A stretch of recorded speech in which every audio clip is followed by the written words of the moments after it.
Hey, this is Matt once again. Welcome back to another video.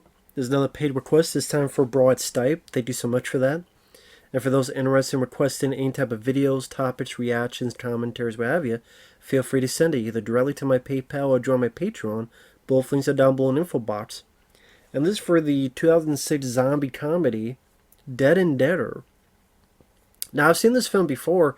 I might have seen this when it premiered on Sci-Fi Channel. Don't quote me on that.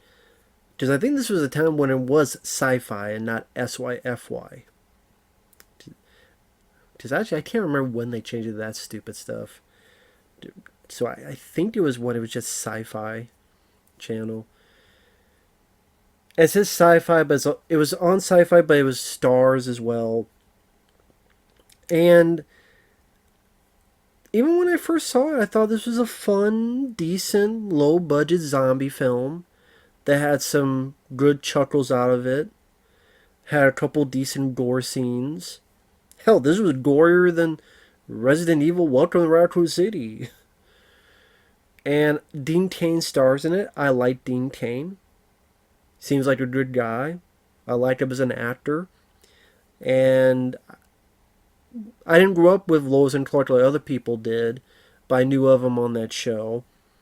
And there's other stuff I liked him in. Even Christmas Rush, also known as Breakaway, was kind of his TV movie version of Die Hard, but it's in a shopping mall. Eric Roberts is the bad guy in that. That was fun. There's one he did called Fire Trap that I didn't mind. Again, granted, low-budget films, but still entertaining. And I always liked Dean Cain. I thought he had a good charm to him. I thought he worked well as a leading guy.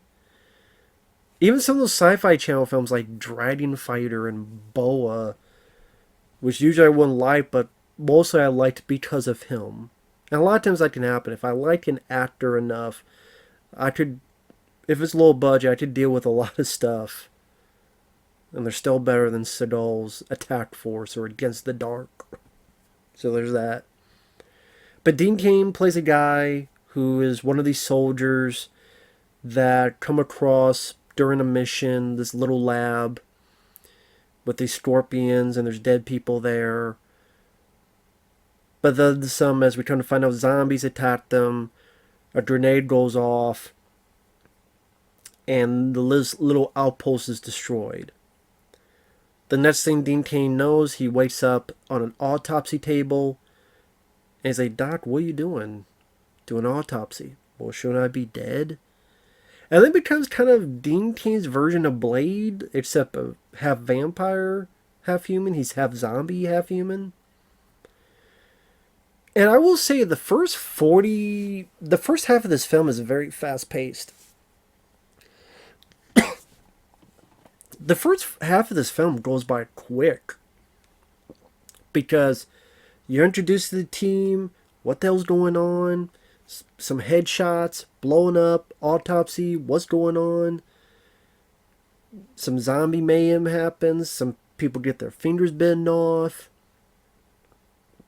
Or arms are bitten and chunks are taken off. That's where Dean Cain meets the cook, guy Torry, which I liked him. Yes, he's the black comic relief sidekick, but I thought he did a good job for what he was given to do. And they have to team up. You get some fun kills. Dean Cain takes a meat cleaver, throws it so hard it decapitates a zombie. The other guy, he takes a zombie to a ceiling fan. Now, granted, it would never do this, because I have a ceiling fan. It would not do this, but maybe it's different on an army base. But puts the zombie's head through a ceiling fan and the fucking head blows up. But you see mostly green there, probably for the ratings. I will say, though, that an issue I have with the film is a lot of times the low-budget shows. Now, the makeup effects are pretty good. I believe KMB had a hand in it. So, for example, when Dean Cain wakes up and there's something in his arm, and it's one of these scorpions, and you find out the scorpions are... What's the phrase? It's a particular type that's nature's fountain of youth. It's the reason why the zombieism stuff is happening. And he cuts his arm apart to take the thing out. Like, that was a pretty decent makeup effect. Again, there's people who did headshots and fingers bending off, did pretty decent makeup stuff, some decapitations. It's not the original Day of the Dead level of practical effects, but it's pretty good for a Sci-Fi Channel film. And like I said, the first 40-some minutes is like, boom, they're at the base, and they're kicking zombie ass in this kitchen, and then they get arrested, and then they escape. And then at one point they get into a bar, and zombies attack the bar, and they gotta fight the zombies in the bar. And then after that, it slows down a bit, which is too bad. One thing that might annoy people, I thought it was kind of fun. Not all of them work, but this does have at times, early Kevin Smith style of humor where there could be a lot of references. References to movies or pop culture. That type of dialogue. Some people may be annoyed by that, or they feel it's a bit cringeworthy. At the time, I thought it was fresh. Now I think it's still got some charm to it. I can see how some people watch it, oh, okay. But with the amount of zombie films out there, I still thought it was kind of a decent change of pace. So, for example, after he takes the scorpion out, when someone else comes in, oh, your arm's healed? And Dean Cain's, yeah, it's like that Wolverine guy from X-Men. Or during the bar scene when they're captured by the locals and they're put into the freezer for the cops to come pick them up. And Torry tells Dean Cain, why don't you use your heat vision? I don't have that. I don't have heat vision. Which is a reference to him being Superman, of course, in the TV show Lois and Clark. Or the big army guys yelling at Dean Cain, you expect me to believe that story? Your story has more plot holes than a Michael Bay film. I chuckle at that. There's a girl they meet at a bar that becomes the third part of this trio. And before everything hits the fan, she tells about how she went to film school, as what does the TIE and TIE Fighter mean, and Dean Cain knows. And so they both have a love of Star Wars. And even at the end, the third act, when they're in this army base, they're both going down the hallway, and they say a few lines referencing Star Wars. So there's a few stuff like that. At one point, there's these two random army guys arguing who's the better Bond guy, Sean Connery or Roger Moore. Again, some people might find that annoying or obnoxious. Like I said, I thought it was kind of charming. It didn't always work. There's a bit at the third act where the Dean Cain, the girl, talked about Dawn of the Dead.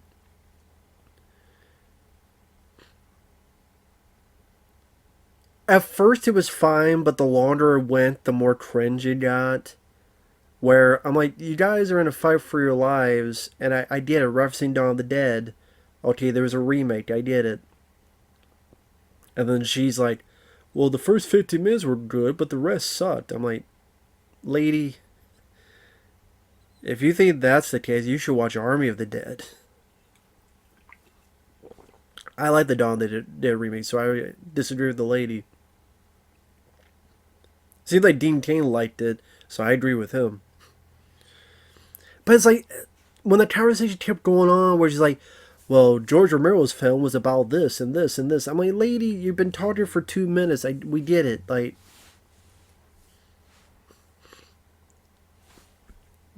now it's not the time for film love, Dr. Jones. Mrs. Jones, whatever the fuck. So that's why sometimes it would get a bit like, okay, wrap it up.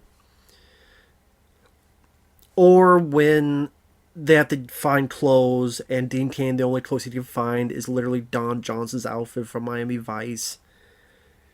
Whether you laugh at that sight gag or not, that's up to you. I thought it was okay, kind of cute. There's also, but like I said, some people may not like the humor. I thought it was kind of fun. I thought it was entertaining. Like I said, sadly, the low budget does show. Like when the outpost gets blown up at the beginning, it's very cheap looking. You know, the explosion is done in a way that would be like a cheaper TV show. How certain things are cutaways and stuff. At least there's not CGI. I'll give you that. Like, there are real explosions at the end of the film. There's real practical blood and effects. But like the way the army base looks at the end, like you could tell, you know, they didn't have much in terms of the construction and location shooting. I thought in the second half it was fizzling out a bit in the pacing, where the finale, I wish there was a bit more action. I wish Dean Cain got to utilize more of his apparent superhuman strength. Like, there needed to be a standout scene between him and Guy Torry and the girl just taking out zombies left and right. And Dean Cain, like, using his superhuman to, you know, maybe punch a hole through a zombie's head, or rip a zombie's head off, or cut a zombie's head, but it's this way instead of this way, but with the axe. With an axe, I should say. Because he does get an axe and decaps one, but do it like this way and split, you know, a zombie's head in two, or get a shotgun and like really blow heads up. As Dean Cain says, Ving Rhames with his shotgun, I'm there. Yeah, take a little page from that. Like, make some fake heads and blow up some heads. I mean, even Uwe Boll's House of the Dead had that. I say that because apparently one alternate title with this was House of the Dead 3. If that was the case, it'd be the best House of the Dead film.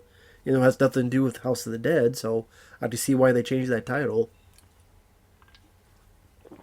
But would have been better than the other two.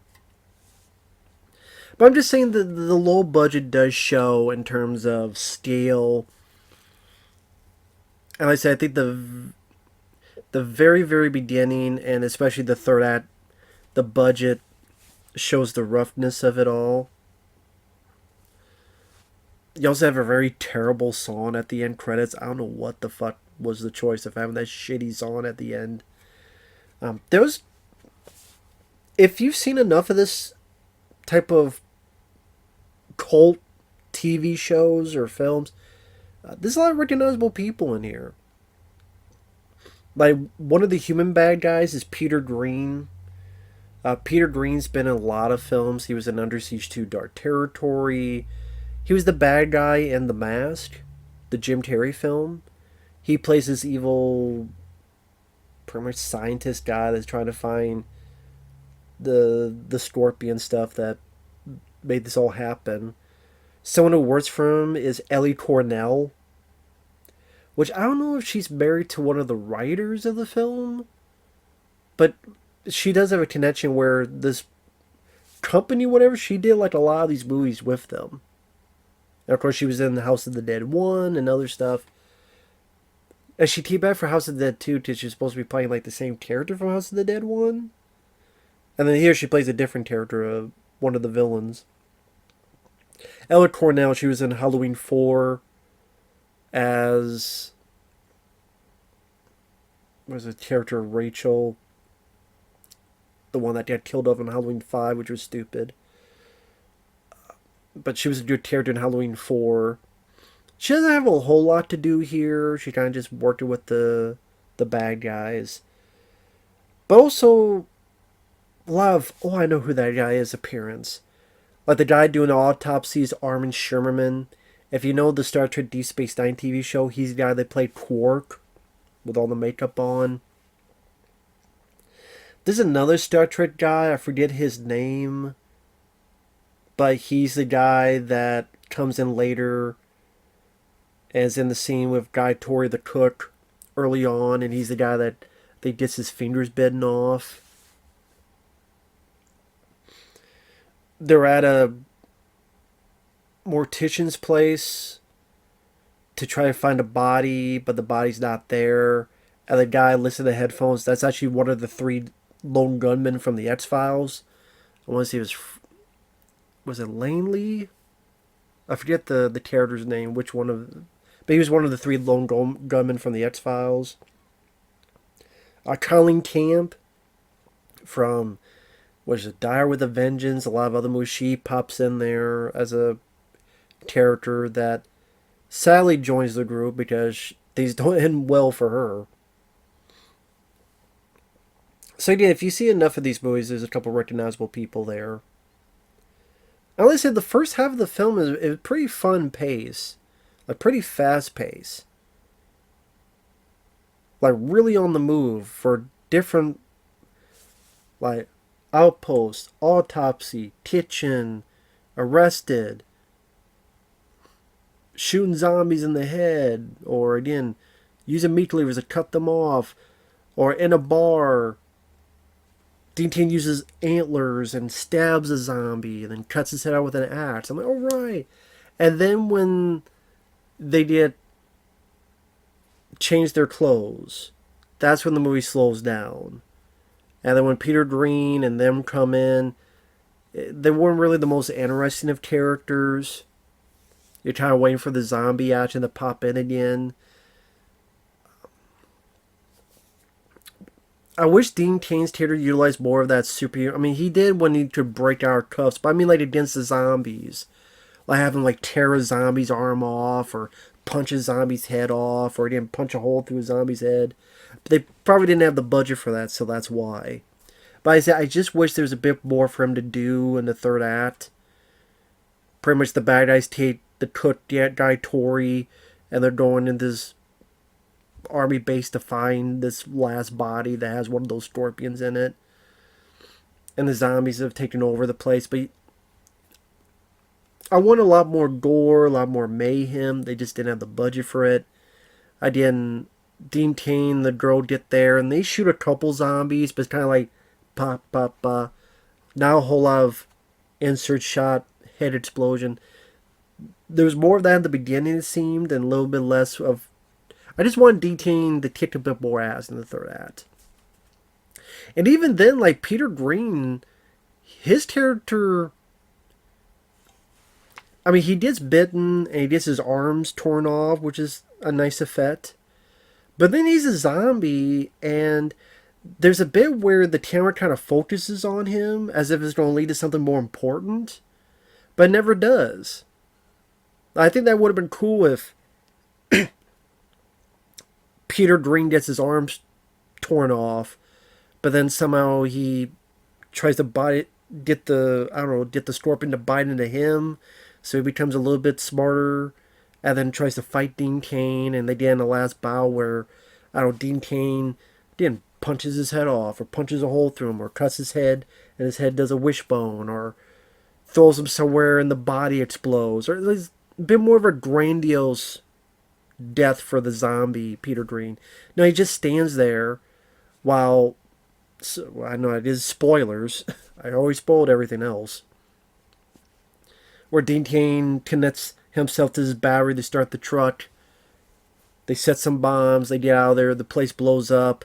They're clearing bodies. The end. So I guess it's kind of like, we need to find a quick way to end it. Would you get an explosion? And that'll be in a weird way, the cheapest way to do it. That's what I mean by the Sci-Fi Channel low-budget aspect hurt it a bit. I think if they had a bit more money to make that third a bit more grandiose, this would have been even better. To really go through the ringer in terms of action and gunplay, but just wasn't meant... And again, the showcase more of that zombie strength that Dean Cain's character had. But concerning zombie films, again, so run-of-the-mill, as in there's been so many. This had a fun charm to it. Dean Cain and Guy Torry worked well together. Dean Cain I liked as a lead. I thought he had the pretty good acting, charm to him. Then the humor I did like. It's not everyone's cup of tea, but I did like it. Except for that Dawn of the Dead that joke went on a bit too long. But the other stuff I was fine with.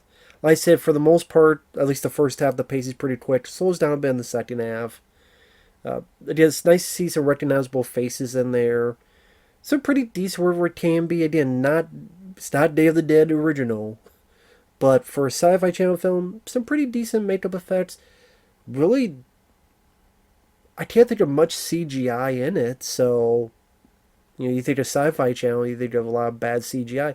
Not the case here, which was nice. Like I said, the way the locations are, there's a bit of cheapness to it. The sets, like I said, the third act, you could tell, it just felt like they ran out of money by the third act of the film. I mean, that really is the case. It felt like, as the movie went on more and more, the budget got less and less. At least have him like shoot Peter Green's zombie in the head. Instead of him just standing around and then cut away to blah blah blah, place blows up. Like at least the final moment, you'd be like, okay, Peter Green's tear don't come out, and then they shoot him in the head or something. Or all three of them shoot him in the head. Like all three of our heroes, they each have guns, and all three of them pa pa pa. Or they all three shoot him, and because of the three bullets, it blows the guy's head up. Or like a little bit of something like that would have been nice.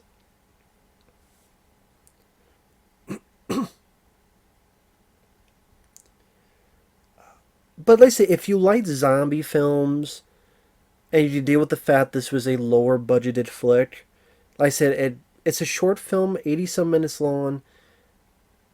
And also it depends how much you like Dean Cain. I really like Dean Cain a lot. If you don't give a fuck about Dean Cain, who knows? Maybe this will change your mind. I don't know. But this is still a fun zombie comedy. It's not hilarious, not the best, but compared to a lot of direct-to-video zombie films, this is actually a pretty decent one. It's a fun, decent movie. Granted, it has a shitty title, Dead and Deader. I mean, it's just a very Dead and Deader. I'm okay, I guess, yeah, that's a title, Dead and Deader.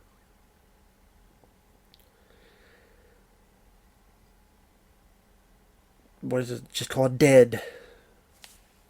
I guess, what other title could you have on there?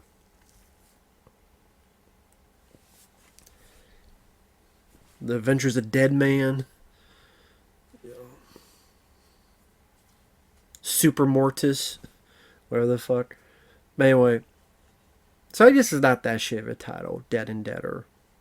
The more I think about it, the more I could deal with the title. Dead and Deader. Sound, it's easy to say. It's not a tongue twister. So, I changed my mind on the title. It's not the most unique title, but, it is what it is. Considering, it's like, fuck, there's been 800 other zombie films, and they probably took the titles they wanted, so I guess we'll do this.